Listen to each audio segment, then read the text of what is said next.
Some games are fun for a while, some are good enough to just finish. And then there are the ones that completely take over. That's what this list is about. Not just popular games, not just games with big review scores, but the ones that actually feel like 10 out of 10 experiences when you play them. These are 30 of the best games you must play.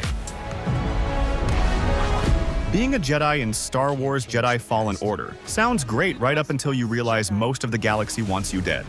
The game throws you in as Cal Kestis, a former Padawan keeping his head down until, obviously, that stops.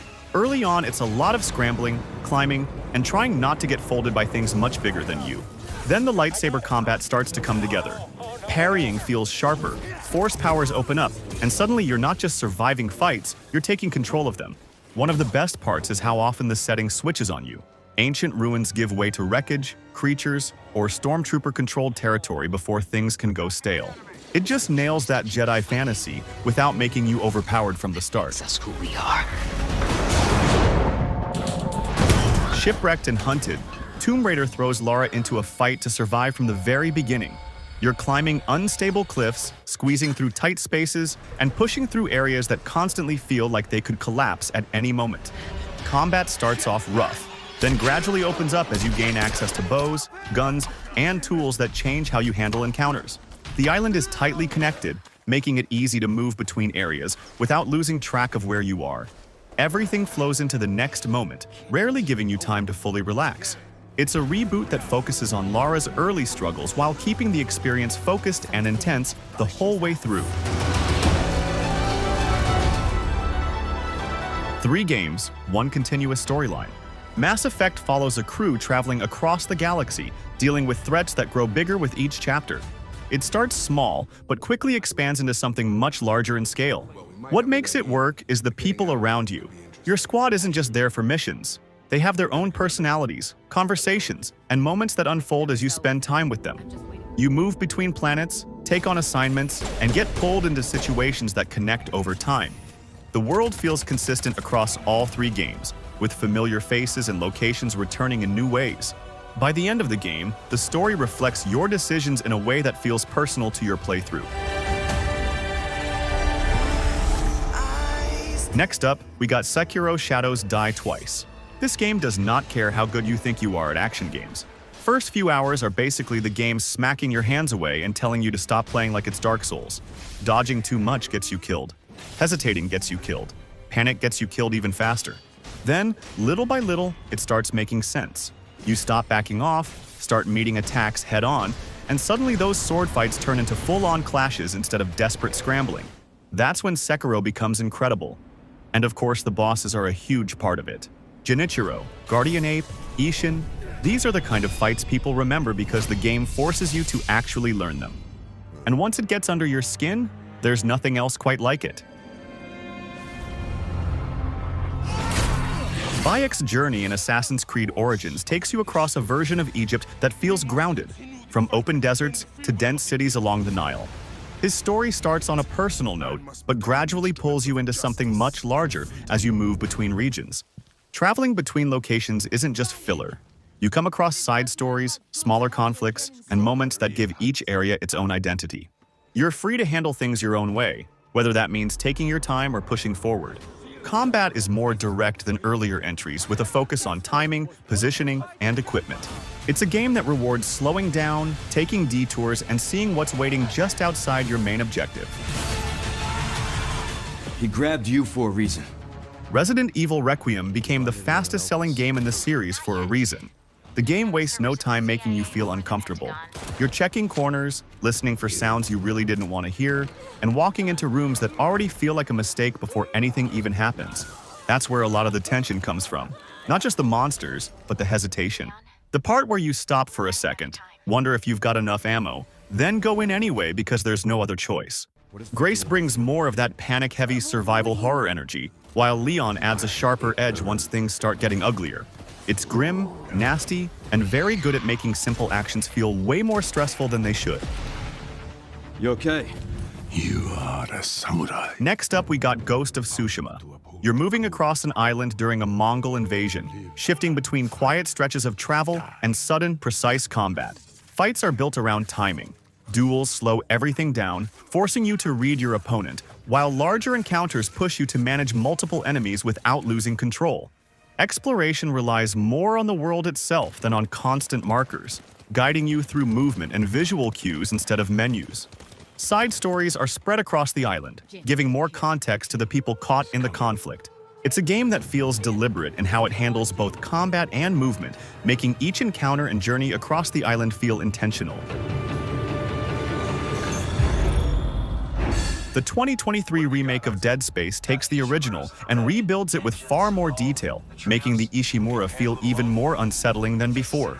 Corridors are darker, sound design is sharper, and everything around you feels more alive in the worst possible way. Combat still revolves around precision. You're cutting enemies apart piece by piece, managing limited ammo, and reacting quickly when things go wrong. The ship connects more seamlessly now, which makes moving through it feel continuous rather than broken into sections. There's almost no sense of safety, even in quieter moments. Every section feels like a test of control, where one mistake can turn a manageable situation into something much harder to recover from. Everything can change in an instant. Stepping out of the vault in Fallout 4 drops you into a wasteland that doesn't wait for you to figure things out. You're free to head in any direction, picking up weapons, exploring ruined areas, and dealing with whatever shows up along the way. Gunfights can break out at any time, but just as often you're scavenging buildings, collecting resources, and deciding what's worth carrying. The settlement system adds another layer, letting you build and manage locations across the map. Quests are spread everywhere, often pulling you into situations you didn't plan for. It's the kind of game where your time is split between exploring, fighting, and slowly building something of your own in the middle of it all. Let's go, boy. Cheer up, crew cut. With Devil May Cry 5, it really does take about 5 minutes to understand the assignment. This is not a game asking for discipline or restraint. It wants style, noise, confidence, and the kind of combat where killing the enemy is only half the job. The other half is making it look stupid. That's why the 3 characters matter so much. Nero feels direct and aggressive. Dante is basically an entire combat system by himself. And V changes the mood completely by standing back and turning fights into something weirder. The more comfortable you get, the better the game becomes. Combos are longer, weapon switches get smoother, and suddenly a fight that looked like total nonsense starts flowing exactly how you want it. That's the real appeal of Devil May Cry 5. It gives you all this room to improve, then makes that improvement look cool as hell.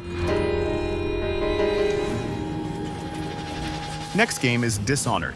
You get a target, a mask, and a city that absolutely does not care how you handle things. You can creep through it like a ghost, never seen, never heard, or mess it up halfway, and suddenly you're sprinting across rooftops while guards lose their minds behind you. The fun is in how loose it all feels. One minute you're peeking through a keyhole, the next you've found a back entrance that skips half the level. And then you realize there was another way in the whole time. Powers help, but they also tempt you. Blink here, possess that, maybe try something stupid just to see if it works. You don't really follow a plan in Dishonored. You just come up with one, ruin it, and somehow still pull it off anyway. In light of your unique situation, Hogwarts Legacy knows exactly what people came for. Not the giant plot, not the big final threat, just the chance to finally walk into Hogwarts and poke around like you actually belong there. And to be fair, the game gets a lot out of that. Early hours are basically a fantasy field trip.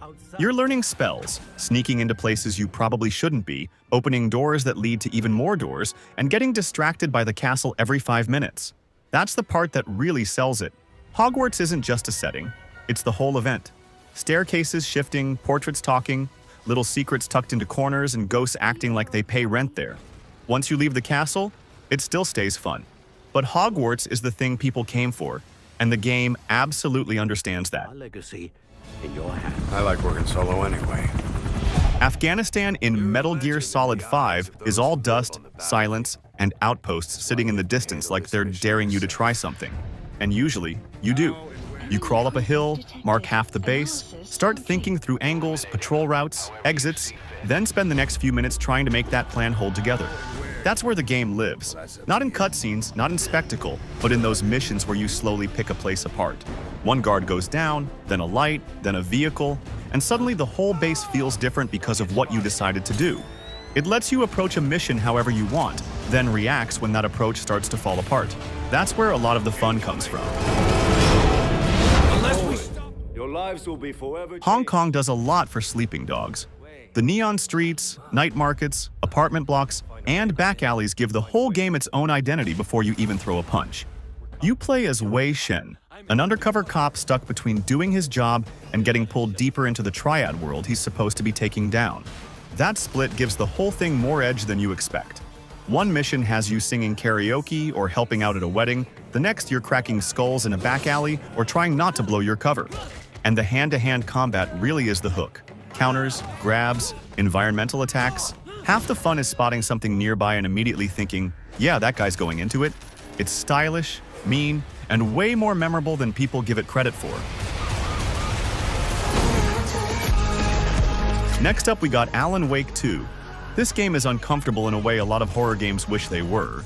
You're walking through forests, empty buildings, flooded hallways, and every space feels like it's hiding something even before anything actually happens. Saga's side starts like an investigation, but the deeper it goes, the less anything feels normal. Alan's sections are even stranger, like the world is being rewritten while you're still inside it. That's the part the game really nails. It doesn't just throw scares at you. It messes with your sense of space, timing, and what's actually real. By the time it properly gets its hooks in, you're not relaxing anymore. You're just bracing for whatever ugly thing comes next. God of War does something really smart with Kratos. Instead of trying to make him bigger and louder again, it slows him down and gives him something harder to deal with than monsters: being a father. He's still brutal, still capable of tearing through anything in front of him, but now every fight sits next to a conversation with Atreus that matters just as much. The Leviathan axe is one of the reasons the combat feels so good. Throwing it, freezing an enemy, then calling it back straight into your hand never gets old. The journey itself just keeps building.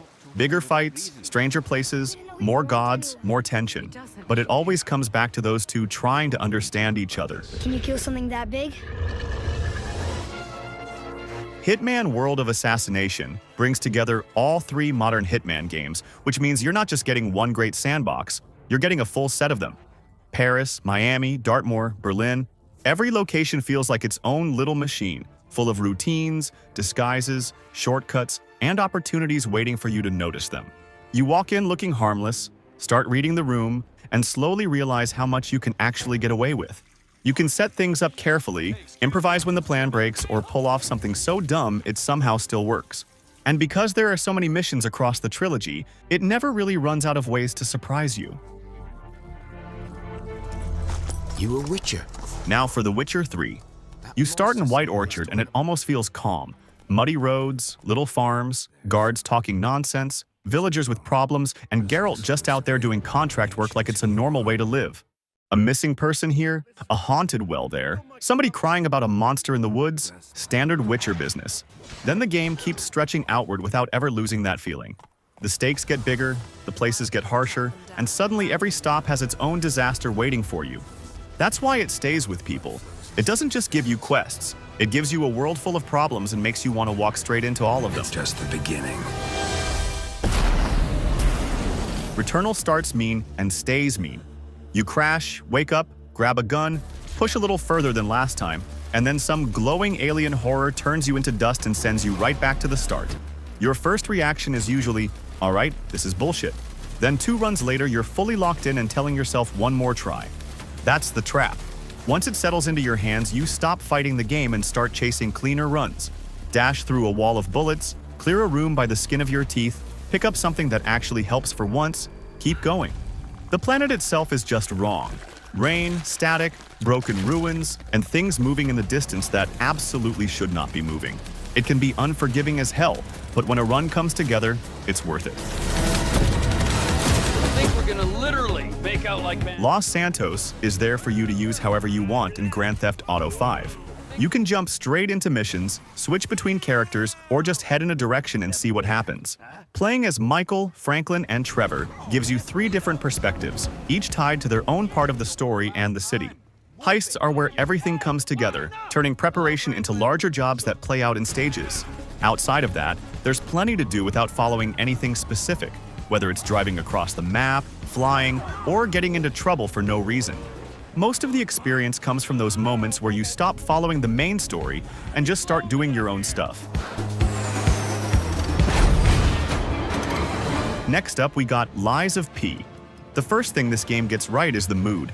Krat looks like the kind of city where even the streetlights seem tired. And once the puppets start coming at you, that feeling only gets worse. It's grim without overdoing it, which helps a lot. Then the fights start, and the game makes it very clear you need to be sharp. You can't just swing wildly and hope for the best. Timing matters, blocking matters, and bosses are more than happy to ruin your night if you get careless. The lying system and weapon combinations give it its own flavor too, so it never feels like it's just borrowing from somewhere else. And once all of that starts coming together, it's very easy to see why so many people rate it as one of the best Souls-likes out there. Please. Next up, we got Skyrim, where you load in, escape a dragon attack, and within minutes, the game just lets go of your hand completely. You're standing there thinking you'll follow the main quest, and then you spot a cave, a tower, or some random guy asking for help, and that's your next few hours gone. Early on, it's simple stuff. Clearing out bandits, poking around ruins, figuring out what works. Then it starts stacking. You join a guild, pick up another quest, get distracted again, and suddenly your map is a mess. It has that same pull where you just wander and things keep happening. No big setup, no pressure. You just move, explore, and let it build into something bigger without even noticing how deep you've gone. You make every shot. The Last of Us feels personal in a way a lot of big games don't. It's not trying to overwhelm you every second. A lot of the time, it's just Joel and Ellie moving through wrecked buildings, searching drawers, listening to each other, and dealing with whatever's waiting in the next room. That slow build is a huge part of why it lands. You spend enough time with them that the relationship starts doing most of the work on its own. A line of dialogue, a look, a bit of silence, it all matters. Then when things turn violent, they get ugly, fast. Fights are short, tense, and never feel under control for long. What carries the game isn't the outbreak. It's those two and everything that changes between them. I reckon it's got something to do with that girl. Next up, we got Cyberpunk 2077. Night City is dense, noisy, and packed with detail, where something can catch your attention no matter where you go. It's the kind of place where just walking around can turn into its own experience. You're moving through districts that all feel different, from corporate zones to crowded back alleys, each with their own atmosphere and characters. Missions range from small side jobs to larger story moments, often pulling you deeper into the city without much warning. There's a strong focus on style, too, from the way you build your character to how you approach situations. Spend enough time in Night City, and it starts to feel less like a map and more like a place you're just existing in.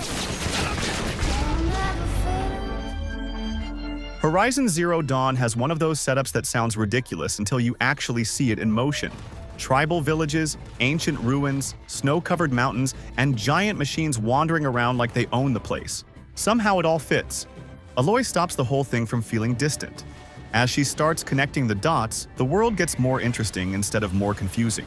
Then you get into a real machine fight, and that's when the game properly shows off. You're scanning weak points, setting traps, knocking parts off, and trying not to get flattened while doing it. It's not just shooting at robots. There's actual thought behind every fight. It's that balance between uncovering the world and surviving it that keeps you locked in. Nothing means more to me than this game. Everything in Red Dead Redemption 2 is built with an unusual level of detail, from the way characters move to how the world reacts around you. You're following Arthur Morgan through a story that unfolds slowly, but never feels empty, because there's always something happening in the background. Gunfights carry weight, conversations feel natural, and even small interactions add to the experience. The world isn't just there to fill space, you can interact with it in ways that most games don't even attempt. Missions range from quiet moments to large set pieces, but they all feel connected to the people you're traveling with.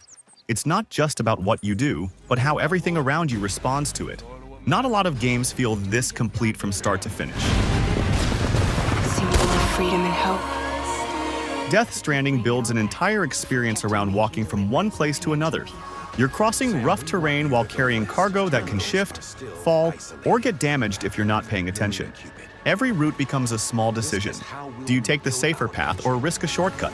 Do you push forward or stop and prepare? The world feels quiet, but there's always something slightly off.